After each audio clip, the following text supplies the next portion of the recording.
Good morning বন্ধুরা, তিতলি গার্ডেনিংয়ে আপনাদেরকে স্বাগত জানাই। আজকে টপিকটা হলো যে আমরা এমনি প্রচুর এইটুকুনি গাছ দেখতে পাচ্ছেন, কইটুকুনি পটে বসানো রয়েছে।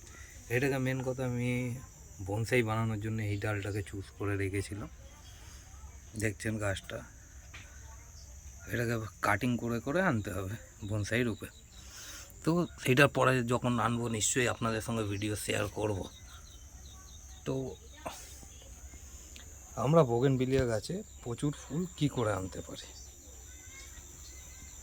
প্রথম কথা আমাদেরকে জানতে হবে গাছে এমনি ফুল, বা আপনাদেরকে আরও দেখাবো ফুলের পুরো ভর্তি ঠাঁসা ফুল সব গাছে মোটামুটি।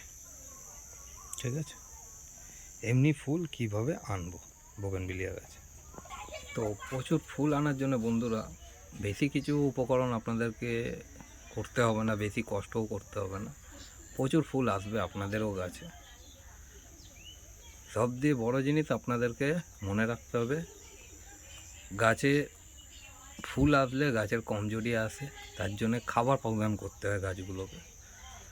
তো খাবারের মধ্যে আমরা কী দিই, বেশি কিছু আপনাকে দিতে হবে না।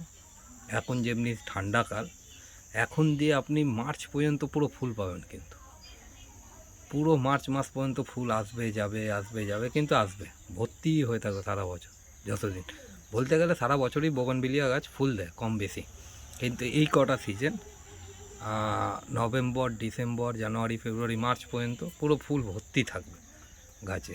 তার জন্য আমরা কি করব, গাছে যখন ভেবে নিন পুজো গেল, পুজো গেছে, বর্ষাও চলে গেছে, ঠান্ডা ঢুকবে, তার আগে ডালপালা পুরো ছেটে ফেলব। গাছের রিপোর্টিং করার থাকলে খাবার দিয়ে ভালো করে, খাবারে কী দেবো, শিংকুচি, হাড় গুঁড়ো, ভার্মি কম্পোস্ট, এইগুলো দিয়ে মাটি তৈরি করে গাছটাকে রিপোর্ট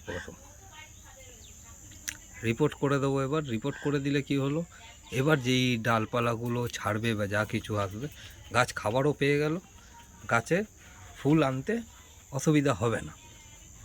আর দ্বিতীয় কথা, সবসময় আমরা রিপোর্টিং করতেও পারি না, তার জন্য কি করব, হালকা মাটিটাকে উষ্ণ করে খুঁচে নেব, খুঁচে পুরো শুকিয়ে নেব। শুকানোর পরে খাবারটা কি দেবো, আমরা খাবার দেব, ভেবে নিন সর্ষের খোল আমরা 1 লিটার জলে 250 গ্রাম ভিজিয়ে রাখলাম।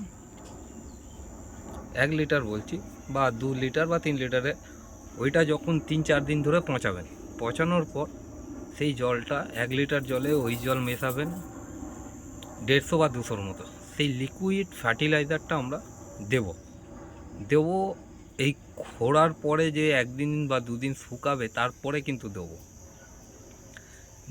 দেওয়ার পরে আমরা কি করব, ফুল আসার আগে ঠিক গাছটাকে শুকিয়ে রাখবো পুরো, জল না